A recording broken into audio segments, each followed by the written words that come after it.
चालू कर दो। अब फोटो इलेक्ट्रिक इफेक्ट के बारे में बताना है कि फोटो इलेक्ट्रिक इफेक्ट क्या है। तुमको सबको मालूम है, जब किसी धातु के पृष्ठ पर प्रकाश किरणें गिराई जाती हैं, मान लो एक निश्चित आवृत्ति से अधिक आवृत्ति की प्रकाश किरणें गिराई जाती हैं, तो इससे इलेक्ट्रॉनों का उत्सर्जन होने लगता है, इलेक्ट्रॉन निकलने लगते हैं। इस घटना को प्रकाश वैद्युत प्रभाव कहते हैं, या इस घटना को प्रकाश वैद्युत उत्सर्जन कहते हैं।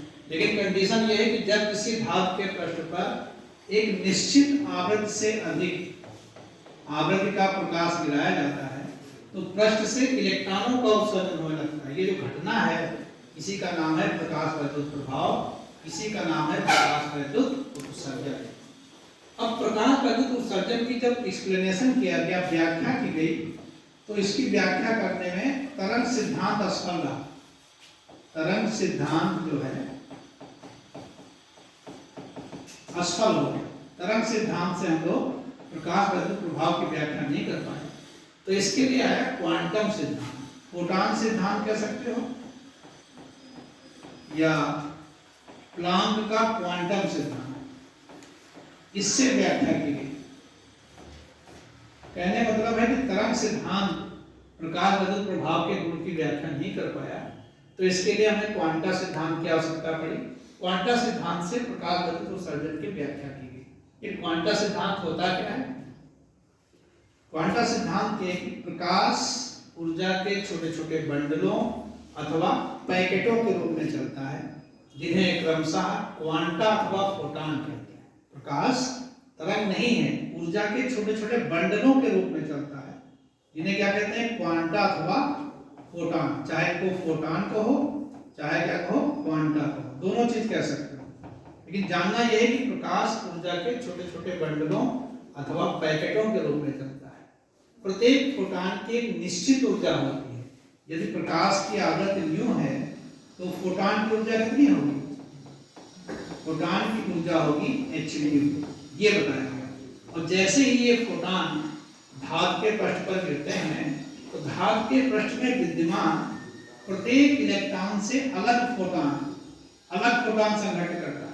और जैसे ही कोई फोटॉन इलेक्ट्रॉन से संघटित करता है, फोटॉन अपनी संपूर्ण ऊर्जा इलेक्ट्रॉन को दे देता है, पूरी की पूरी ऊर्जा दे देता है फोटॉन, और अस्तित्व विहीन हो जाता है, इसका अस्तित्व समाप्त हो जाता है, यानी फोटॉन खत्म हो जाता है, पूरी की पूरी ऊर्जा इलेक्ट्रॉन को दे देता है। अब इलेक्ट्रॉन पूरी ऊर्जा प्राप्त कर लेता है।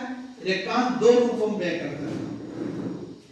व्यय करता है, दो रूपों। फोटॉन ऊर्जा को दो रूपों में व्यय करता है। पहला रूप क्या है? कार्यफलन के रूप में, जान लीजिए। और दूसरा रूप क्या है? गतिज ऊर्जा के रूप में। जानिए, जो हमारा इलेक्ट्रॉन ऊर्जा प्राप्त करता है, उसको दो रूपों में व्यय करता है, एक कार्यफलन के रूप में, एक गतिज ऊर्जा के रूप में। अब ये कार्यफलन क्या होता है? जानोगे तो लिखो कैसे? कार्यफलन क्या होता है? किसी धातु के पृष्ठ से प्रकाश इलेक्ट्रॉनों के उत्सर्जन के लिए आवश्यक न्यूनतम ऊर्जा की मात्रा को, जो न्यूनतम ऊर्जा होती है, उसे कार्यफलन कहते हैं। किसी धातु के पृष्ठ से प्रकाश इलेक्ट्रॉनों के उत्सर्जन के लिए आवश्यक न्यूनतम ऊर्जा की मात्रा को कार्यफलन कहते हैं। यह सभी धातुओं के लिए अलग अलग होता है, सभी धातुओं के लिए अलग अलग होता है। यानी चांदी के लिए अलग है, तांबे के लिए अलग है, एल्युमिनियम के लिए अलग है, लोहे के लिए अलग है। कार्यफलन सबका भिन्न भिन्न होता है। लेकिन अगर प्रकाश की आवृत्ति नहीं है, तो सभी फोटॉनों की ऊर्जा समान। अब ये कैसे तय हो कि इलेक्ट्रॉन निकलेंगे कि नहीं निकलेंगे?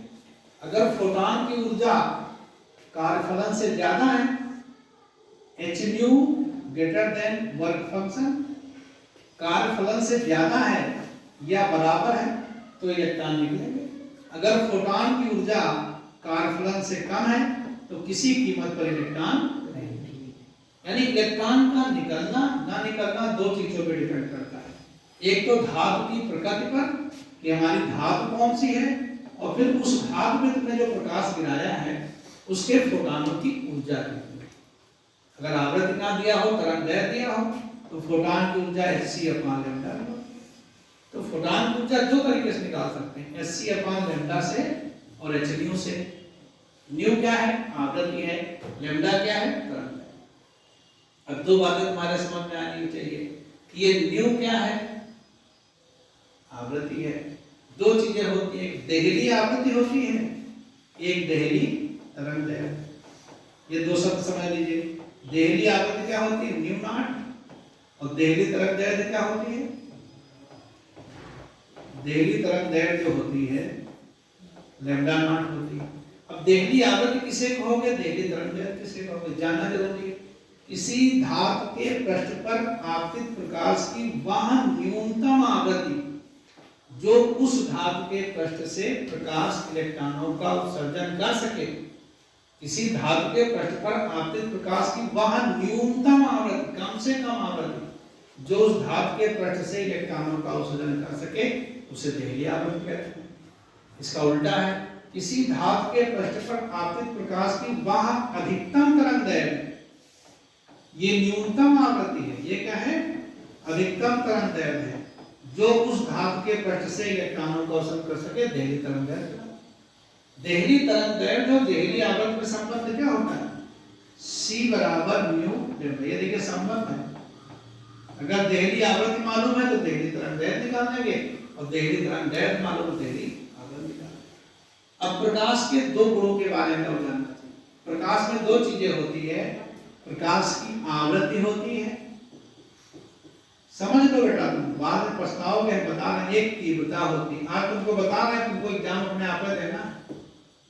आवृत्ति होती है और तीव्रता क्या? आवृत्ति बढ़ने से क्या होता है और तीव्रता बढ़ने से क्या होता है? यदि प्रकाश की आवृत्ति बढ़ाते हैं तो फोटॉन की ऊर्जा बढ़ती है। क्या बढ़ती है? फोटॉन की ऊर्जा। अगर हम किसी प्रकाश की आवृत्ति बढ़ा दें तो उस प्रकाश में फोटॉन की ऊर्जा बढ़ जाएगी, संख्या अपरिवर्तित रहती है।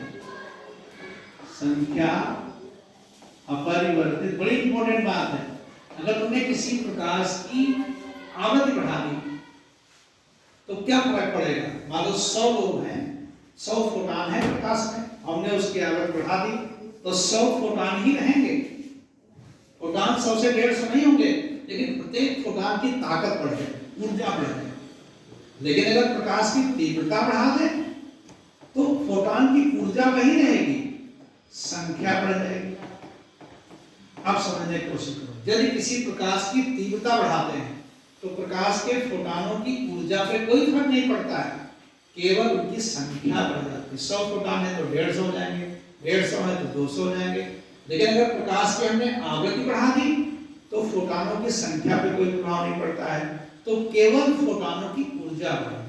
तो 3-4 चीजें तुम्हारी समझ में आई कि फोटॉन क्या होता है, फोटॉन की ऊर्जा क्या होती है, कार्यफलन क्या होता है, देहली आवृत्ति क्या है, देहली तरंग दैर्ध्य क्या है, कार्यफलन क्या है, और आवृत्ति बढ़ाने पे क्या होता है और तीव्रता बढ़ाने पे क्या होता है। ये आपका एक स्टेप हो गया।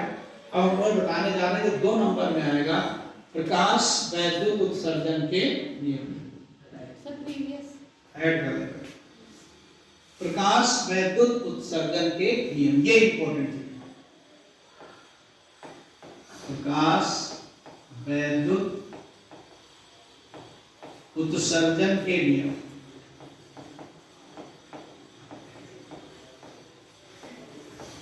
ये क्या है? इसमें 4-5 पॉइंट हैं, बुक पेपर में आता है, तो 2 से 3 नंबर का आता है, कभी 2 नंबर का आएगा, कभी 3 नंबर का आएगा।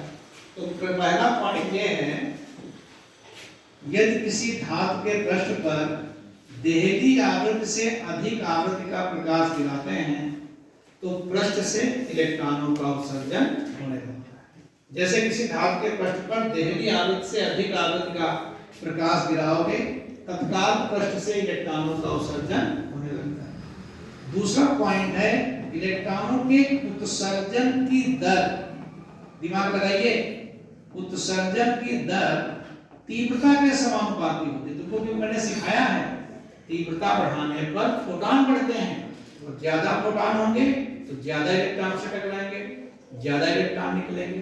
यानी जैसे कहां से लगे नहीं तो क्या होगा, जैसे तुमने तीव्रता बढ़ा दी, तीव्रता बढ़ाने पर उत्सर्जन की दर बढ़ती है। अभी थोड़े दिन तक ये सब चलेगा। तीव्रता बढ़ा दोगे तो इलेक्ट्रॉनों की उत्सर्जन की दर बढ़ जाएगी। तो तुमको अभी समझाया हमने कि तीव्रता बढ़ाने पर प्रोटॉनों की संख्या बढ़ती है। नंबर दूसरा पॉइंट जबरदस्ती का है, तीव्रता बढ़ाने पर गतिज ऊर्जा पर कोई प्रभाव नहीं पड़ता। अगर तुमने प्रकाश की तीव्रता बढ़ा दी तो जो उत्सर्जित इलेक्ट्रॉन है उसकी गतिज ऊर्जा पर कोई प्रभाव नहीं पड़ेगा। और तीसरा पॉइंट है, आवृत्ति बढ़ाने पर गतिज ऊर्जा बढ़ जाती है। अगर तुमने आवृत्ति बढ़ाया तो गतिज ऊर्जा बढ़ जाएगी। अनुक्रमानुपाती नहीं होता है, लेकिन आवृत्ति बढ़ाते ही वो बढ़ेगी। नंबर 4 है, आवृत्ति का उत्सर्जन की दर पर कोई प्रभाव नहीं पड़ता।